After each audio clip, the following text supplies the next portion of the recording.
C'est la page 29. Je suis à la page 29. Voilà. Voilà. Bon. Voilà. Bon. Voilà. Je suis toujours avec mon livre Oppression masse de clown. Oh. Ouais. Je veux toujours le faire connaître. Et là, je reprends. Je suis à la page 29. Et je prends la suite de l'histoire.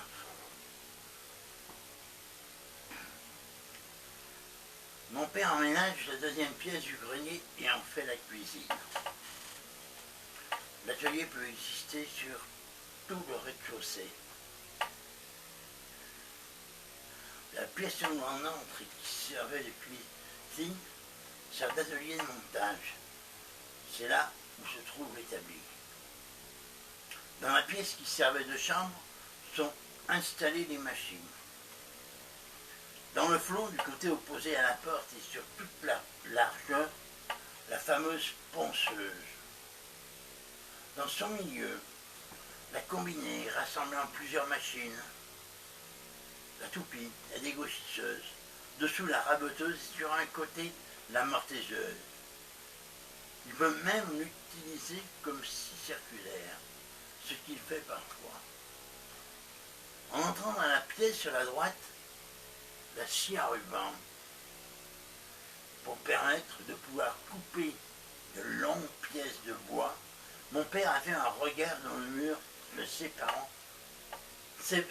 l'atelier de montage. Le touret, petite machine combien utile, est installé sur le rebord de la fenêtre pour bénéficier au maximum de la lumière du jour. Les jours d'être fils d'artisan. À la sortie de l'école et le jeudi, il y a du travail. Travail régulier. Récupérer le bois derrière la raboteuse. Quand mon père travaille sur une certaine quantité, il fait en sorte que les copeaux expulsés de la machine soient stoppés par une sorte de bouclier en bois placé sur la table de la dégauchisseuse.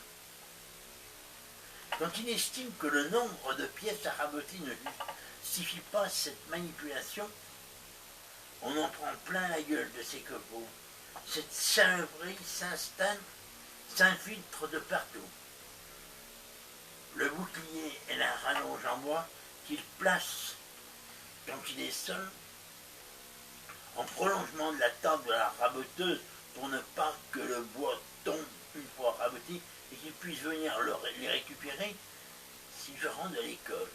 Que la rallonge de table est installée, qu'il reste peu de bois à passer à la raboteuse, il ne change pas la disposition de la table, bouclier. Et c'est là que j'en prends plein ma gueule. Poncer les moulures.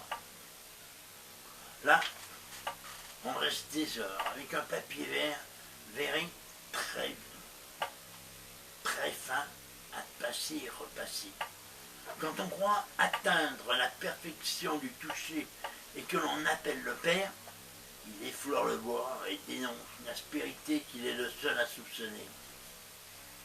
Il stocke des planches dont une partie a été débitée à une vingtaine de mètres plus loin que la maison, contre tous côtés du mur ayant servi à créer l'abri des châssis à plaquer. Tous les jours, ce bois est découvert, remué, pour trouver celui qui correspond le mieux à l'utilisation qu'il doit en faire à ce moment. Pendant que nous sommes à l'école, il remue tout. Et nous, quand on rentre, de ranger ce bois dans un ordre qui satisfasse le maître. Puis dessus, on remet les taux pour le protéger des intempéries. Tous les jours, il nous faut nettoyer l'atelier. Et puis en plus, je m'occupe du jardin. Non seulement je travaille sur la surface de terre qui a déjà été travaillée, mais en plus j'en ai attaqué une autre, où j'ai dû enlever une grande quantité de pierres. Malgré cela, je n'ai pas pu utiliser la trianite pour ventiler le sol. La pioche n'était pas assez robuste. J'ai donc utilisé un puits de terrassier. Pour faire ce travail, je ne demande rien à personne. C'est ma façon à moi d'être indépendant de mon père, de ma mère et de mon frère. Mon père ne pense pas que ce terrain puisse être fertile à cause des pierres qui s'y trouvent. J'obtiens dessus de magnifiques courgettes ainsi que des melons avec des graines que j'avais récupérées et mis de côté. Je sais, on ne prend pas les courgettes à côté des melons pour protéger l'intégrité du melon. À cette époque-là, je ne savais pas. Ça a très bien marché quand même. Sur ce bout de terrain, il y a eu des canards barbarie. Il y avait donc une base sur laquelle j'ai compté quand j'ai entrepris d'agrandir le jardin. Tous les travaux que je fais, je ne les ressens pas comme contraignants. De plus, mon père affirme que c'est pour nous qui travaillent. À nous de fournir également notre père, si à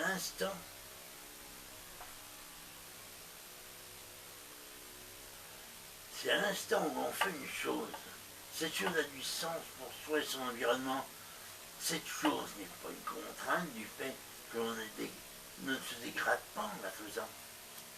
C'est la séparation du travail et la définition de l'individu en rapport à sa fonction qui entraîne valorisation ou dégradation de l'univers psychique de la personne. Mais que trouver pour définir l'être? Il est programmé que je devrais prendre la suite du grand Jésus Minos, ayant comme en tête l'artisan de pénis plaqueur. Il va créer la base d'une structure lui permettant d'être reconnu. Il est prévu que je travaille plus tard avec mon père. À mon frère, qui a de bonnes notes à l'école, il lui est suggéré par ma mère le métier de typographe. Voilà, tout est dit, tout est en ordre. Il n'en reste qu'à faire que cette prophétie se réalise, que cela se fasse ou ne se fasse pas, ne dépend que de nous. Mon père a la certitude que ce qu'il fait ou qu'il fera sera parfait.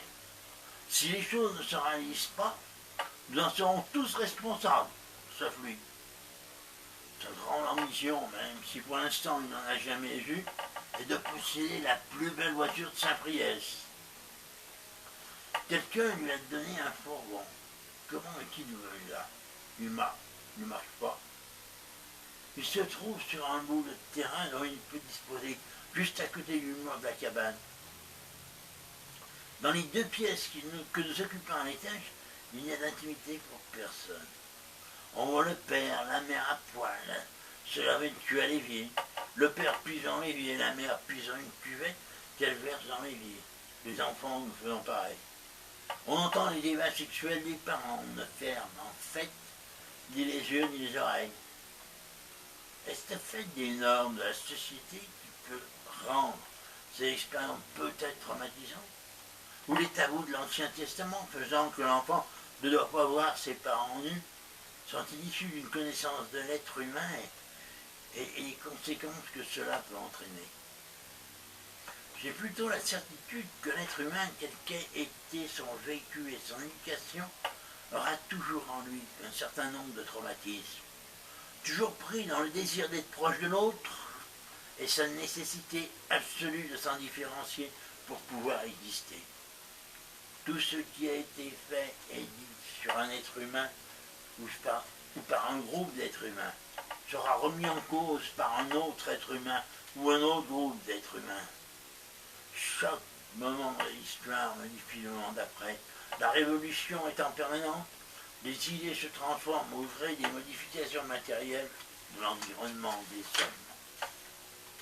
Voilà. Et bien ça, c'est la fin du deuxième chapitre, je crois. Alors allez, prochaine vidéo, ce sera le chapitre 3. Voilà. Nous sommes à la page 31. Allez, on va se faire un petit truc.